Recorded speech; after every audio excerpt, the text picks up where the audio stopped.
First one for me really is when your agents rang you and said they are casting for a stage version of Full Monty. What was your sort of immediate reaction to the project?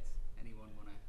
Well, I don't know about anybody else, but they sent me the script to say, read that, and would you like to come in?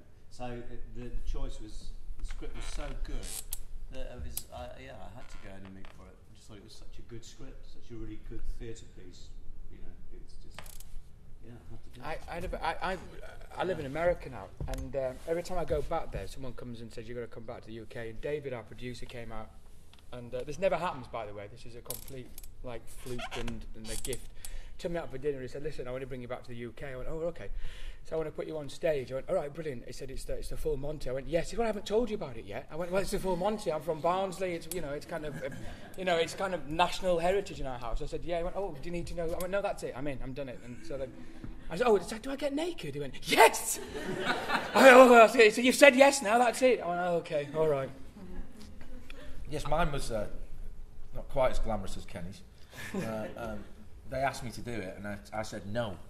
I didn't really look into it any further than that. I didn't really fancy being tied up, to be honest. I've not done a lot of theatre tied up for such a long time on a job.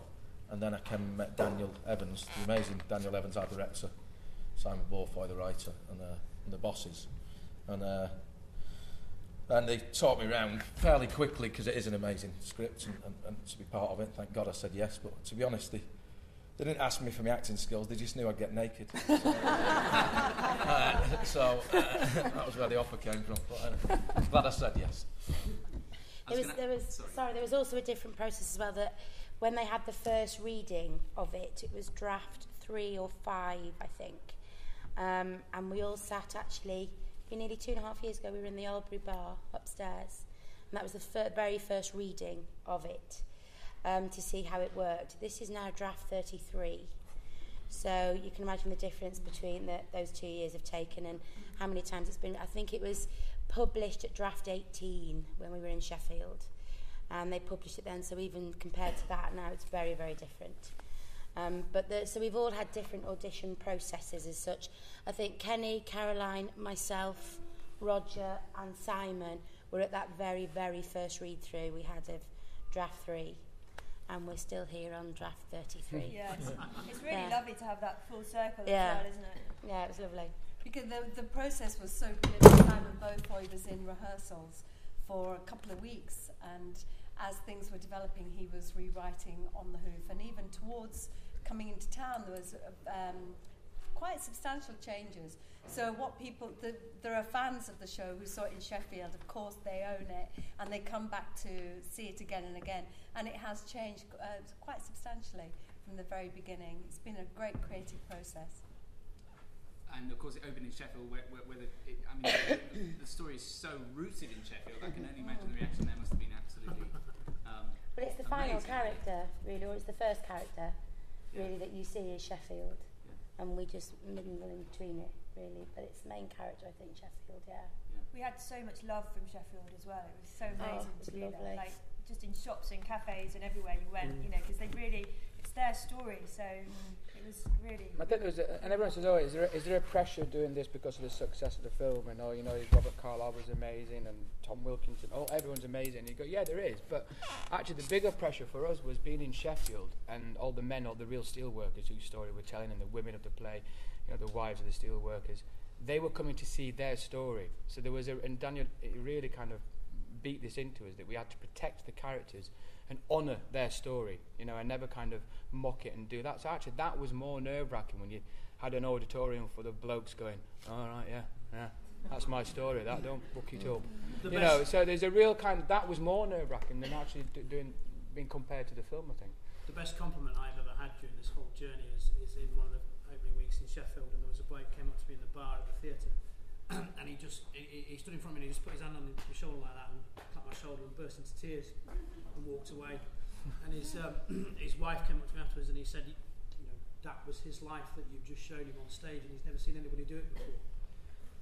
And to have touched somebody so deeply about something that happened to them and something that they went through is a better compliment than anything I could ever get in a paper or anything like that.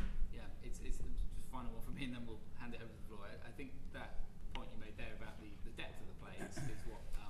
is easy to forget, I suppose, amid all the stuff about the comedy side and the strip, but underneath it all is tackling some really serious, heavy, and of course current themes as well. Do you think there's something about bringing it back now in well, I suppose 2013 when you opened, but with the current recession and the parallels with the late 80s, do you think it maybe struck a chord that little bit sharp? I think even more so. I think it's very apt at the minute. I mean, I think we're in a very difficult time. It's a very insidious recession that we're in. I think, back in 1988 when the play was set, it was, people had jobs for life, so it's a different kind of mentality and a different thing to deal with. But now, I think there's a character for everyone to relate to, and we're constantly kind of figuring out in the play who they are. And I think now people are trying to figure out who they are, what they're doing, what is it to be a career, how to kind of make a living.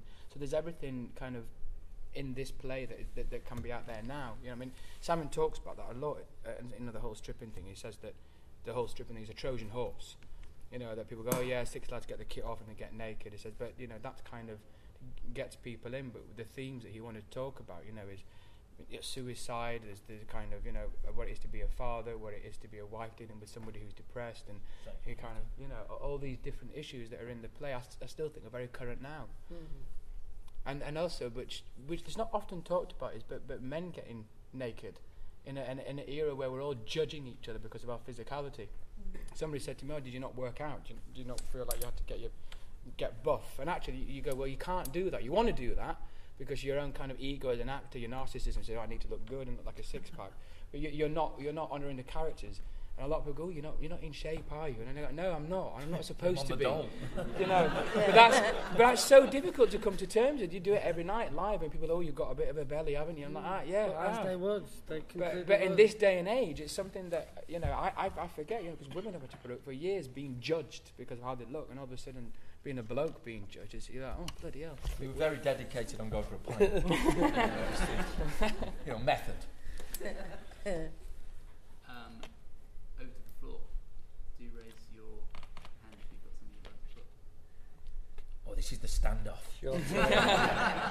Yes. How do you manage to work with 3 different child actors who are playing naked? Does it affect the Yeah, it changes massively actually, and I think that's the thing that I've found incredibly challenging. It's a different for me and for everybody, but it's a different performance every night. And the good thing about that is it keeps it fresh, because they're different kids, they're all individual, and they offer up and react differently and act differently.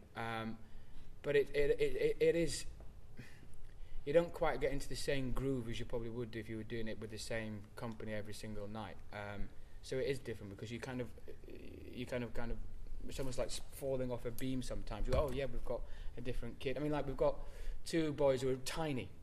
And Harry, who's fantastic, but he's a bigger lad, so it changes my physicality and my relationship. So the 2 younger boys or smaller boys, they need me to be much more paternal and caring, whereas Harry needs much more of a role model.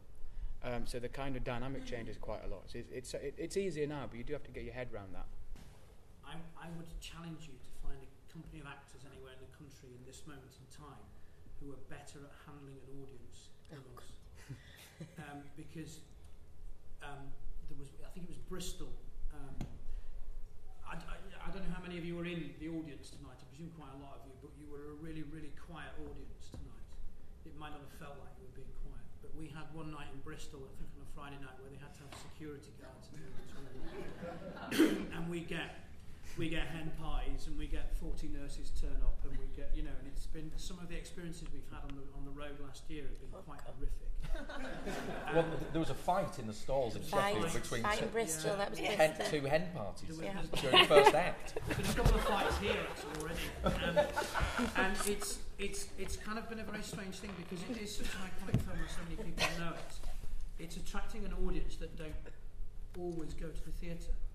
And it's been a very interesting dynamic. In some of the kind of big places, like Bristol was the prime example, we had a lot of people who behaved like they were watching a film at home, like you're sitting on their sofa. And then we had people who were regular theatre goers who hissed and shushed and you can feel this kind of tension in the audience. And I think we did a show somewhere. I'm sure It was Dublin. And the show was actually 8 minutes longer than it should have been because we had to spend so long waiting for people to shut up and calm down and stop fighting and stop throwing things at each other.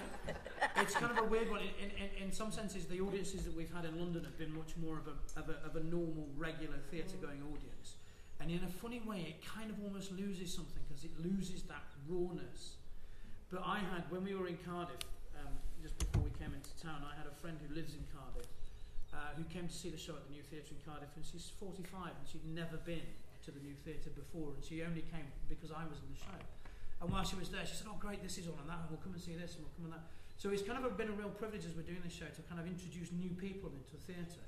There's been a huge conflict between that.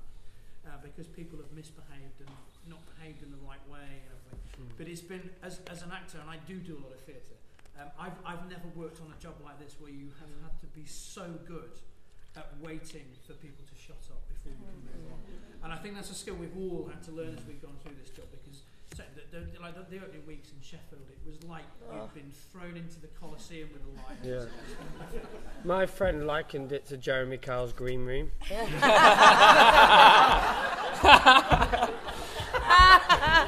I would say that's probably true when, I think it was Bath, when the company manager had to say to a lady who had an inflatable cock, "Madam, you can't take that into the theatre." She said, "Well, I go nowhere without my cock." So I think that Jerry Springer is quite a good analogy, actually.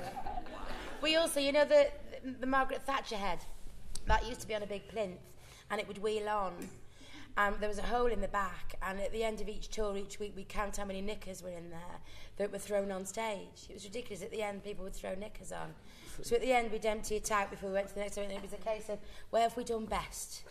Where have we done best now? I had a bottle of wine thrown. It was great, bottle of wine thrown on. We had a load of people in the front row just passing a box of wine across, filling up glasses. You just think, there was sometimes a hen party contacted Kenny to ask could they come on stage. They tweeted me and they said, "Can we put the hen on stage on Saturday night?" And I said, "It's a play, not a strip show." She was like, "Oh, it's the full Monty." I went, "Do you know the film?" Well, says that woman worked at Sherman. She worked at the theatre. It's Craig's mate. I did like the contrast in the foyer of the Noel Coward bust and then the fridge magnet saying, "I've seen everything." Well, that was a very revealing evening in all senses of the word. Thank you. And it just remains for me to say a big thank you to you guys for staying and asking some really interesting questions, as of the full cast of the full Monty, which was absolutely